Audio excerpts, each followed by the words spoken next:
As a dev, do you care or know about League lore? Interestingly enough, I was talking about that earlier, and I had someone say they were surprised I knew as much about the lore as I do, or that I cared. And I was talking earlier about how, like, basically every game ever made, there's like a sliding scale of gameplay on one side and like theming on the other. And no game exists at pure extreme of one end or the other, right? Like every game makes some trade-offs, right?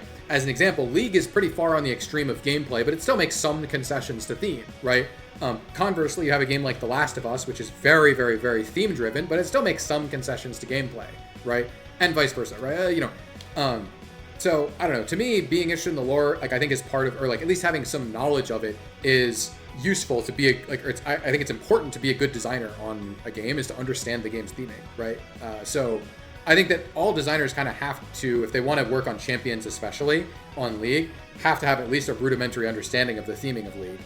Even if it's not necessarily the most important thing.